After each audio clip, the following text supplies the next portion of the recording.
Qu'est-ce qu'on rate quand on ne vient pas à ce forum? Le jeune qui ne vient pas à ce forum, qu'est-ce qu'il rate réellement?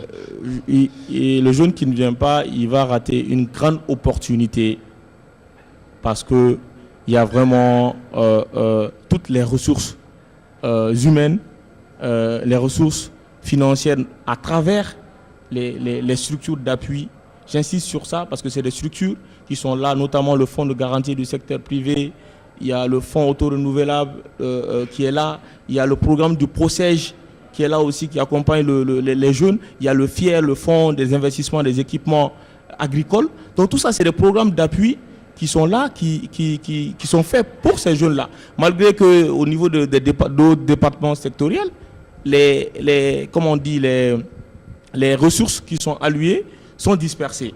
Maintenant, l'objectif de ce forum, c'est pour débattre toutes ces questions-là, afin de mutualiser ces difficultés, pour que vraiment la préoccupation de ces jeunes puisse être prise en compte pour pouvoir vraiment avancer, avoir des informations et à l'issue de ces travaux-là, pour que les jeunes qui ressortent, ils disent que voilà, moi j'ai eu un partenaire sûr et je suis sûr que mon projet est vraiment un projet bancable et dans les jours à venir, on va voir vraiment un projet à jour, l'entreprise est en place et la production est déjà commencée. D'accord, ça en est fini déjà. Vos conseils pour ces jeunes qui n'ont pas entrepris, qui veulent entreprendre, vos conseils s'il vous plaît pour ces jeunes?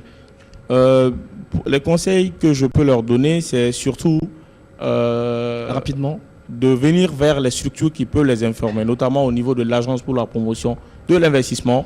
Ils ont toutes les informations relatives à la formalisation de leur entreprise. Ça, c'est un. Et de deux, il y a aussi des avantages qui sont prévus par le Code des investissements. Il y a les avantages fiscaux qui est prévu notamment au moment de la phase d'exploitation d'un projet.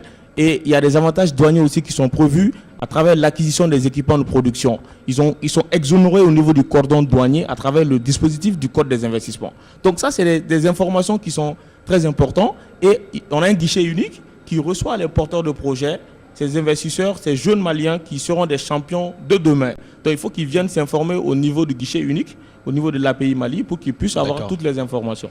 Aïssata, oui. Vos mots pour la jeunesse?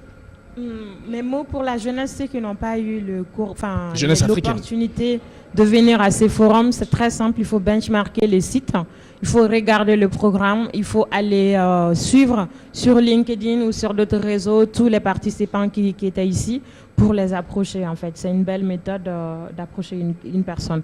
Et après, un message pour la jeunesse africaine. L'Afrique est actuellement à la mode et on a toute une synergie autour de l'entrepreneuriat, mais ce n'est pas rose, tout n'est pas facile. Il ne faut jamais hésiter d'aller vers les structures pour avoir les informations, se faire accompagner et d'accepter surtout l'échec en fait. Et ça, c'est super important, d'accepter l'échec, de prendre des coups. Les coups, c'est important. Et ce n'est pas violent, c'est formateur. Donc ce message, il faut rester aussi très positif, même si souvent on a l'impression de perdre 10 années d'activité ou d'énergie dépensée, mais il faut rester positif et de ne pas avoir peur de l'échec et d'avoir un objectif. Et c'est important. Merci. Aminata Bokoum, vos conseils, s'il vous plaît, pour la jeunesse africaine aujourd'hui? Beaucoup de persévérance. Beaucoup de persévérance parce que c'est pas du tout facile. On est sur un continent où 60% je pense de la population est jeune et ça va augmenter dans les années à venir. Donc aujourd'hui, on sait que les États ne peuvent pas à eux seuls trouver de l'emploi pour tout le monde. Donc il va falloir que nous-mêmes on puisse trouver des projets qui nous passionnent, sur lesquels on peut travailler, qui vont pas nous fatiguer, qu'on va faire avec passion, avec envie.